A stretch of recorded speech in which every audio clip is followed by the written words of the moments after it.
Hello, everyone. Hope your day is going well.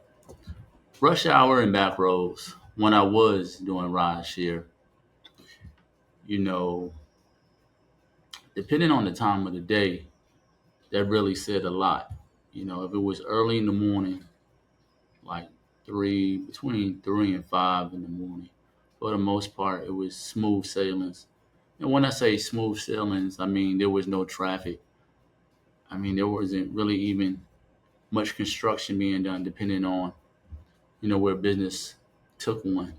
In this case myself, it wasn't really that busy at all. However, around like 6:37, traffic became very thick, very congested. This also would occur in the afternoon, not around lunchtime, but mainly between the hours of 4 and let's say 6:30. The highways would be highly congested. But the beauty of this was the back roads. When I would go and get a client and I would head to where I'm taking them, the application, the driving application that I was using, it usually took me on back roads, which was awesome. And the reason that this was awesome because my clients would, one, be grateful, two, it allowed them to continue to be comfortable, and they did not have to passenger drive. I mean, they wouldn't have to do that regardless, but if one is stuck in traffic, um, some individuals can get antsy and can get impatient. Now, there were times when the app did not give me any back roads. However, I kind of knew where I was going, so I already knew the back roads, and that alleviates a lot of stress off of the client as well as me. Now, I wasn't really stressed. However, I would get impatient in being in rush hour traffic. And sometimes that started a change reaction. Um, there were times where the client would say, "Hey, I don't know who wants to be out of rush hour traffic more, me or you," and I would just chuckle, and I would say probably him or her. And reason being, they had somewhere to be, and I had somewhere to be as well. I wanted to get them there, of course, safe and soundly. But it's like I just like a complete flow. Um, and those back roads, it can be amazing. You take a back road and the client starts, you know, expressing how fortunate that they are that they were riding with someone that knew where they were going, knew where they were going, and knew the lay of the land. And I was like, hey, no problem, because what they did not realize, or they realized, or they could care less about, or it didn't even dawn on them, like when I was not doing rideshare, I was still driving around and going to certain places. And in turn, I was never one that liked to be in traffic. Even to this day, I really despise traffic. In fact, I'd rather take back roads depending on where I'm at. I'd rather take back roads than hop on the highway. Now, I do like to hop on the highway to get in the speeding lane, that far left lane, preferably when no one's on the road. Only individuals I would truly have to watch out for are cops, depending where I'm going, deer signs and things of that nature, animals. But when I was doing ride share, them back roads and rush hour, they were like hand in hand. You know, I remember clients hopping in the car saying, "Hey, I didn't mean to call the ride share right now because I know that traffic is going to be busy." And I would always chuckle and be like, "I understand. I understand that they were probably somewhat telling the truth and somewhat being disingenuous. I mean, you have to get to point A to point B. You have to call. You have to call. So I get it. Preferably, most likely, they couldn't control, what time they got out of work or business meetings. You have to go to certain business meetings, certain things they overlap in time. So I understand that. And like I told them, hey, I'm gonna get you all there safe, or I'm gonna get him there safe, or her there safe, because that was always the main mission. The main mission was, what's the quickest way I can get these individuals to their destination without being stuck in this traffic. Now, when I was stuck in traffic, it wasn't necessarily a terrible thing when I had someone in the back seat that was open to conversation.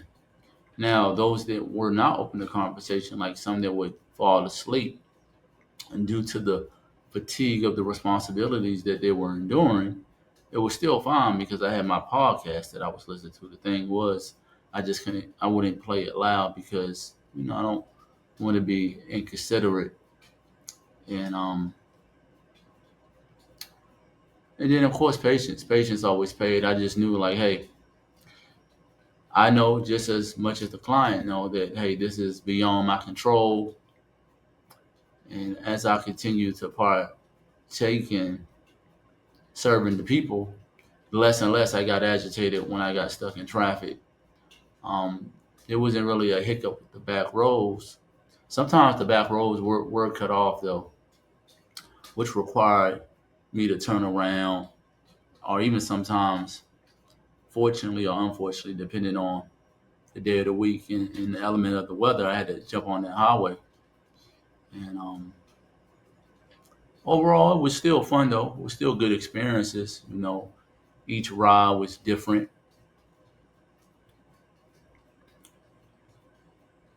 and I just did what had to be done. And I was communicating at the time when I would be knowing I'm coming up on it. And when I say coming up on it, I mean rush hour traffic, and I mean that traffic where it's like inch to inch, people blowing their horn. I think during this time period, people were wishing that they were like on motorcycles so they could just weave in and out of lanes. But even then, it was such at a standstill. Like even that would be hard pressed to do. And in the end, once I got the clients to their destination, they were always thankful. Even those that were somewhat agitated or impatient by the conclusion of the drive, they will always reiterate to me by their words and by their dollars that, hey, it wasn't my fault.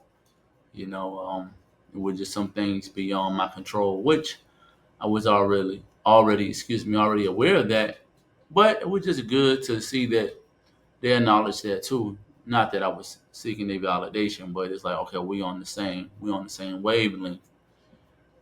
But yeah, that's one thing. Like if you do ride share currently, or if you currently do ride share not by way of driving, but by way of transportation, because you can't drop your vehicle, or you may just be tired of driving. Either way, it favors both parties.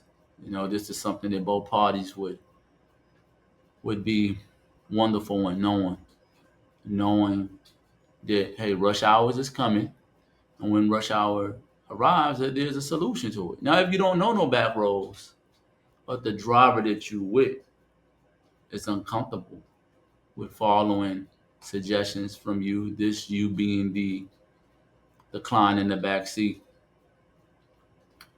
or even if you're driving, then you're just gonna have to tough it out. You're gonna just have to be patient, and I would suggest like don't get mad because it is somewhat start a change reaction. If you get agitated, he or she in your back seat will likely to be agitated, and then that would just be nothing but negative energy. We know positive trumps a negative all day long. It's all about the mindset. With enough patience, the collisions, the car accidents, the paramedics. These are some of the things that leads to rush hour traffic. All of that will be straightened up, and in time, everyone will be where they need to be. The roads will be open, and you'll be smiling as you drive or as you ride. So yeah, that's just what it is. Like I said, rush hour and the back roads. Two things to you can definitely guarantee that's gonna happen. If If you hop in someone's car because you taking ride share, or you taking ride share because serving the people, also, another source of income. Those back roads and rush hour, they're gonna always meet, depending on what hours you work. But if you drive between the hours of 6:30 in the morning to, let's say, 10 a.m., and if you drive in the afternoon between the hours of 3:30 and roughly 6:37, you're gonna be in it. And depending on what part of DFW you're in, you're gonna be in it even at nighttime. Like, before I go, like, if you drive on 635, traffic stay busy. For the most part, if you want to avoid any traffic in the DFW area, it would behoove you to be on the road like early in the morning between the hours of like 1 and 3. Yeah, and then even then you may still come up on it. And if you don't run into traffic, you could run into them cops, because they'll be out there trying to do their requirements, get their quota and things of that nature. So anywho, that's all for today. Hopefully you all enjoyed the intel. Like, share, and subscribe. Talk to you all later. Peace.